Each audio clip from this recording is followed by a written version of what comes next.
이 아침 우리에게 주시는 하나님 말씀 마태복음 17장입니다.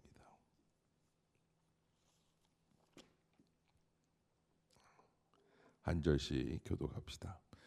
엿새 후에 예수께서 베드로와 야고보와 그 형제 요한을 데리시고 따로 높은 산에 올라가셨더니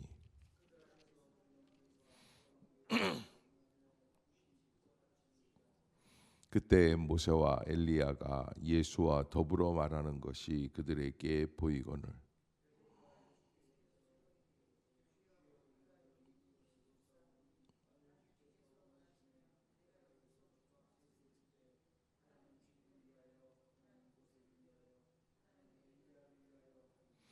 말할 때 호련히 빛난 구름이 그들을 덮으며 구름 속에서 소리가 나서 이르시되 이는 내 사랑하는 아들이요 내 기뻐하는 자니 너희는 그의 말을 들으라 하시는지라. 예수께서 나와 그들에게 손을 대시며 이르시되 일어나라 두려워하지 말라 하시니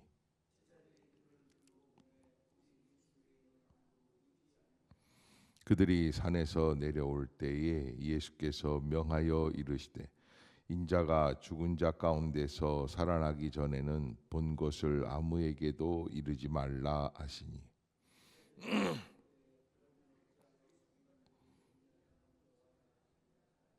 예수께서 대답하여 이르시되 엘리야가 과연 먼저 와서 모든 일을 회복하리라.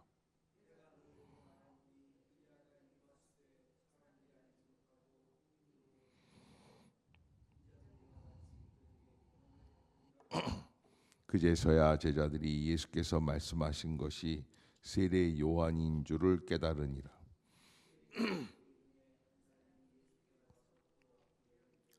주여 내 아들을 불쌍히 여기소서. 그가 간질로 심히 고생하여 자주 불에도 넘어지며 물에도 넘어지는지라.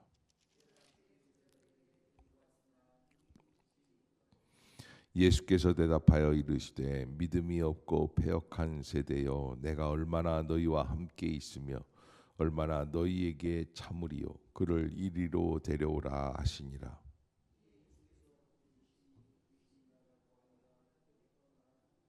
이때에 제자들이 조용히 예수께 나와 이르되 우리는 어찌하여 쫓아내지 못하였나이까.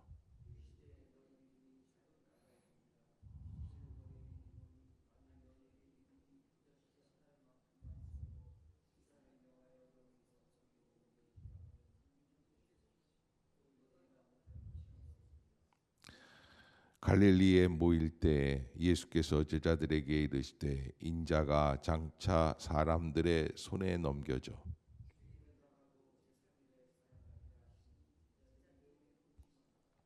가버나움에 이르니 반세겔 받는 자들이 베드로에게 나와 이르되 너희 선생은 반세겔을 내지 아니하느냐.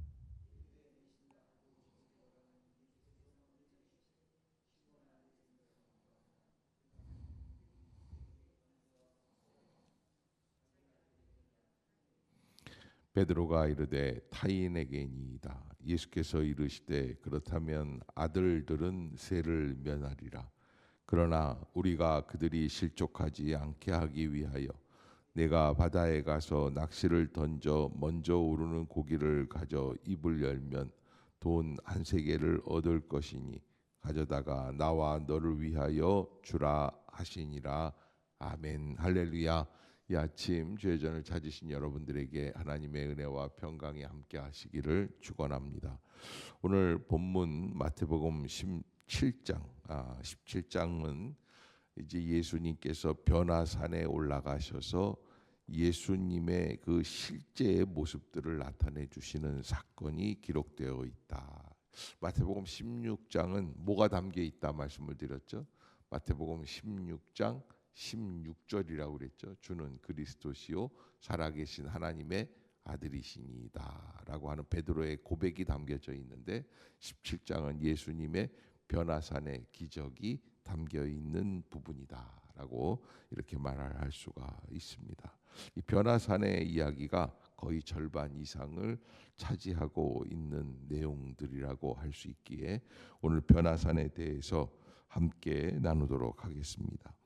베드로와 야고보, 요한 이 세 제자를 데리고 높은 산, 아마 갈릴리 지역의 높은 산이라고 하면 다볼산이 아닐까 우리가 이렇게 추정을 하고 있습니다. 올라가시고 그리고 예수님의 용모가 그 높은 산에서 변화되기 시작을 하고 해같이 빛나며 또 옷은 휘어지고 빛같이 휘어지는 그런 놀라운 역사. 근데 더 놀라운 거는 모세와 엘리야가 그 속에서 함께 나타나서 예수님과 대화하는 모습들을 보여주는 것이죠. 이 모습 속에서 베드로가 이렇게 이야기를 합니다. 초막 셋을 여기에 지읍시다. 그래서 여기에서 하나는 모세를 위해, 하나는 엘리야를 위해, 하나는 예수님을 위해서 초막 셋을 짓고 여기 머무르자라고 하는 것을 말씀을 할 때에 이 말씀 속에 구름 속에서 하나님의 음성이 나타나는데 이는 내 사랑하는 아들이요 내 기뻐하는 자라 너희는 그의 말을 들으라. 그렇게 이제 말씀을 해주시죠. 이런 모습들을 볼 때 예수님은 오늘 이 17장 다볼산 변화산에서 우리에게 보여주시려고 하셨던 것은 무엇일까라고 하는 것을 질문을 해봐야 합니다. 바로 예수님은 하나님의 아들이시다. 단순한 선지자가 아니다라는 것을 우리에게 강조하고 있는데 이 사건을 이어서 예수님께서는 사실은 귀신 들린 아이를 고치시고 또 다음에 이제 22절에 보면은 죽임을 당하고 제 3일에 다시 살아나리라. 이 마태복음 16장에도 예수님의 고난에 관한 말씀이 있고요. 그다음에 24절에도 성전세를 내는 문제에 대해서도 예수님은 내가 하나님의 아들인데 어떻게 아들한테 성전세를 받겠느냐라고 하는 말씀을 주시면서 예수님의 정체성에 대해서 계속해서 말씀해주고 계시는 것을 보게 됩니다. 이 예수님께서 변화산에서 우리에게 보여주시려고 하시는 것은 바로 영광은 십자가 이전의 목표가 아니라 십자가 이후의 결과로 나타나야지 된다라는 것을 말씀해 주신다는 거예요. 우리가 이런 영광스러운 모습 하나님께서 이 엘리야를 보내주시고 모세를 보내주시고 그 하는 놀라운 이 출애굽기에도 똑같은 장면이 나와요. 사실은 이제 모세가 시내산으로 올라가서 거기에서 하나님의 영광 속에서 십계명 두 돌판을 받게 되죠. 아무튼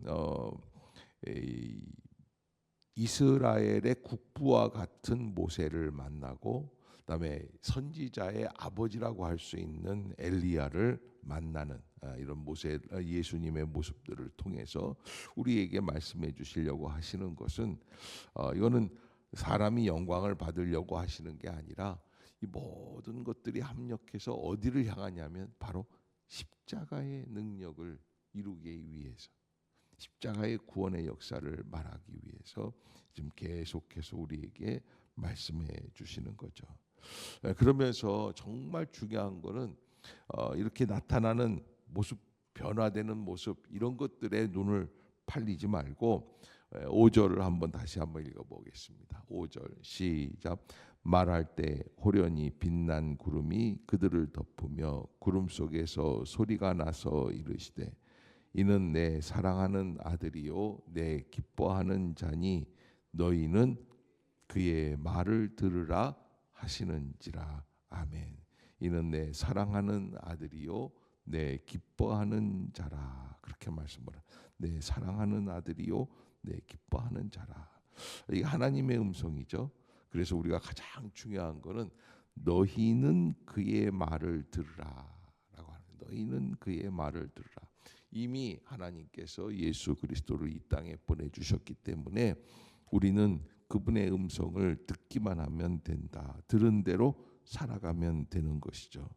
그것을 우리가 하나님 앞에서 온전한 마음으로 알아야 될 것이다. 우리가 하나님의 말씀 예수 그리스도의 그 음성 앞에서 어떻게 살아가고 있습니까? 라고 하는 것을 다시 한번 우리에게 경종을 울려주시는 말씀이다 라고 하는 것이고요.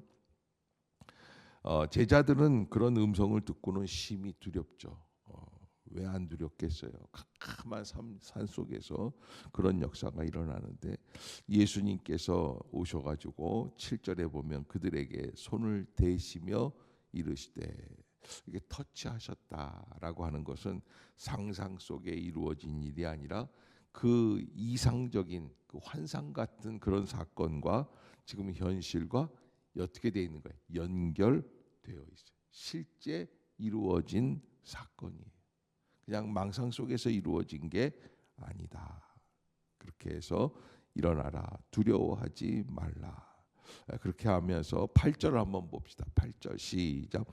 제자들이 눈을 들고 보매 오직 예수 외에는 아무도 보이지 아니하더라. 아멘. 그래서 오늘 이 사건, 변화산 사건 속에서 우리에게 주고자 하는 메시지 중에 한 가지가 누구에게 집중하자는 거예요? 예수님께 집중하자는 거예요. 아멘. 아멘. 여러분, 우리가 사실은 실제 하나님께서 원하시는 그 예수 그리스도의 모습을 제대로 보고 있는가라고 하는 것을 또 한번 질문을 해봐야지 돼요.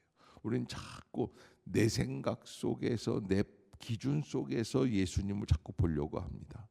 그러나 예수님을 진정으로 잘 바라보는 것은 그러한 것이 아니라 오직 하나님 앞에서 주님이 원하시는 그 모습, 그것을 바라볼 수 있어야 된다. 왕으로 오신 예수님이시죠. 자, 그런데 더불어서 그것과 더불어서 한 가지 사건이 일어났는데, 그거는 바로 오늘 귀신 들린 아이를 고치는 역사를 말하고 있습니다. 그래서 마가복음에도 누가복음에도 다 나와 있는 사건인데, 여기 14절을 보면 이 예수님의 일행이 도착을 했어요. 시작.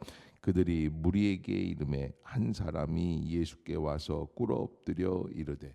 그러니까는 베드로, 야고보, 요한 이 세 제자를 데리고 올라가셨으니까 나머지 이제 9명의 제자들이 여기 이제 땅에 있다가 아래에 있다가 산 아래에 있다가 예수님이 딱 내려오셨는데 보니까 한 가지 어려운 사건이 있어요. 예수님 앞에 한 사람이 나타난 거예요. 15절에 보면 주여 내 아들을 불쌍히 여기소서. 이게 어떤 아들인가? 간질로 심히 고생하여 자주 불에도 넘어지며 물에도 넘어진다.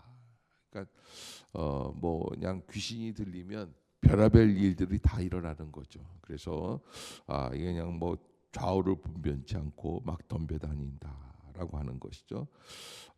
예수님이 그것을 보고 이렇게 말씀을 하십니다. 17절 한번 볼까요? 시작.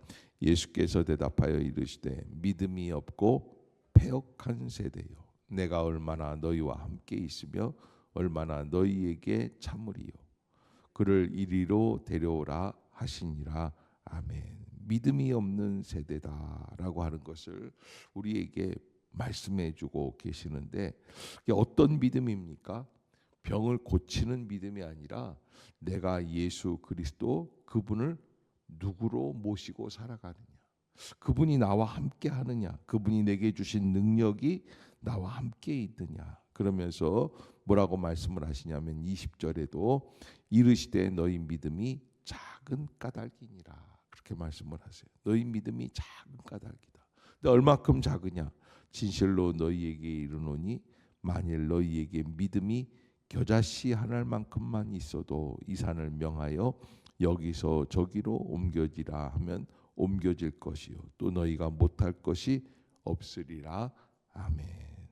여러분, 믿음이 작다라는 것은 없다라는 이야기와 비슷한 내용이라고 오늘 우리에게 말씀해 주시는데, 왜 그러냐 하면 겨자씨 한 알만큼, 겨자씨는 얼마만 합니까? 성지순례 갔다 오면 이게 선구 카드에다가 겨자씨를 붙여가지고 나누던 옛날 풍습이 있었는데, 그때 보면은 이게 뭐 맨드라미 씨앗과 같이 아주 작은 깨알보다 더 작아요.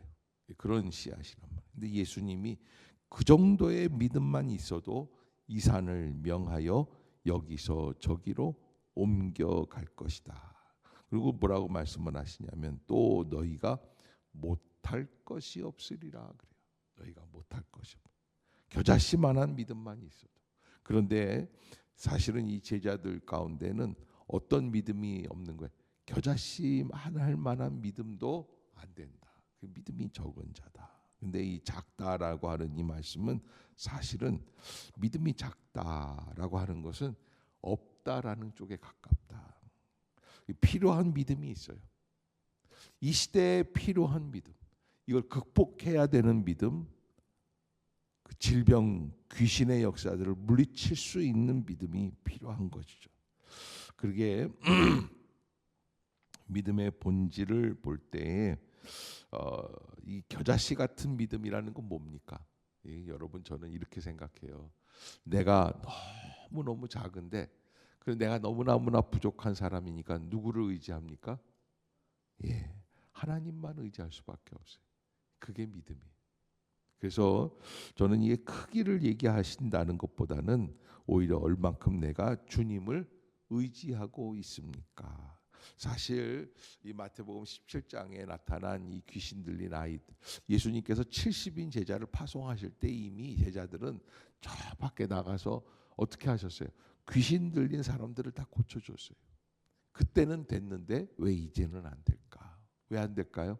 여러분, 예수님이요 베드로, 야고보, 요한만 데리고 변화산에 올라가니까 넘버 1, 2, 3 다 정해진 거예요. 이 세 사람이 우리 제자들 12명 가운데 1, 2, 3등이구나. 그런데 은근히 남아있는 9명이 어떻게 하냐면 이렇게 얘기하는 거예요. 그러면 네 번째는 누구야? 넘버 4는 누구야? 그러니까 여러분, 이 귀신 들린 아이를 데리고 오니까 믿음이란 뭐라고 그랬어요? 나를 내세우는 게 아니라 하나님을 의지하는 게 믿음이에요. 그런데 이 제자들은 뭘 어떻게 하려고 그래요? 자꾸 하나님을 드러내기보다는 나를 드러내고 싶어. 내 능력, 내가 할 것이다. 밤새도록 이 병든 귀신 들린 아이를 치유하려고 하지만 됩니까? 안 됩니까? 안 되는 거예요. 내 능력으로 하려고 하니. 그래서 이 겨자씨 하나일 만한 이 믿음, 이거는 사실은 눈에 보일락 말락한 믿음인데 이런 걸로는 안 됩니다. 그렇게 내가 작기 때문에 누구를 의지하는 거예요? 하나님만을 의지하는 거예요. 하나님을 어떻게 우리가 온전히 신뢰하고 믿고 나아가는가라고 하는 것을 여러분들이 꼭 잊지 말고 오늘도 한번 질문할 수 있기를 바라겠습니다. 다윗이 그랬죠. 골리앗과 맞닥뜨릴 때 너는 칼로 나오지만은 나는 오직 여호와 하나님 그분의 이름을 붙들고 나아간다. 뭐 이렇게 다윗이 골리앗 앞에서 선포하죠. 나는 누구를 믿고 이 하루를 감당하고 있습니까? 나는 어디를 향해 가고 있습니까? 라고 하는 것들을 우리가 한 번 더 생각해 봐야 합니다. 겨자씨 하나만큼만 있어도 이 산을 명하여 여기서 저기로 옮겨지리라. 내가 자꾸 더 작아질 때, 그때 나는 하나님만을 의지하며 하나님께서 주시는 능력을 힘입어서 그런 놀라운 역사가 일어나게 될 것이다 라고 하는 것 우리가 잊지 말아야지 되고요. 끝부분에 성전세를 내게 된다라고 얘기하는 게 있는데 성전세 논쟁이라고 합니다. 예수님은 이렇게 말씀을 하죠. 아들은 세를 낼 필요가 없다. 그러나 우리가 그들을 실족하지 않게 하기 위하여 베드로에게 낚시를 해서 그래서 동전을 얻어서 세를 내라고. 예수님은 참된 하나님의 아들이시기에 자유할 수 있지만 그러나 그 자유를 사랑으로 절제하시고 그래서 신앙의 성숙이라고 하는 그런 부분에 있어서 예수님께서 우리에게 누가 옳으냐를 말씀하시기보다는 누가 실족하는가를 묻고 계신다라고 하는 것. 그러기에 그 실족을 위해서 내가 조심스럽게 그 일을 감당해 나가는 것이죠. 예수님은 하나님의 아들이시고 율법과 선지자의 완성이다라고 하는 것. 영광은 십자가 이전이 아니라 이후에 진정으로 임하게 된다 하는 것. 참된 믿음은 산 위의 체험이 아니라 산 아래에서 하나님의 능력 가운데 순종할 때. 여러분, 믿음은 크기가 아니라 의존이라고 그랬어요. 얼만큼 하나님을 의지하고 있습니까? 사랑으로 자신을 제한하며 오직 하나님의 뜻에만 순종하며 나아갈 수 있는 그런 믿음의 사람. 오늘 17장은 우리에게 그러한 모습들을 말씀해 주고 계신다라는 것. 여러분들이 꼭 잊지 마시고 믿음으로 순종하고 나아갈 수 있는 복된 하루가 되시기를 주의 이름으로 축복합니다. 기도하겠습니다.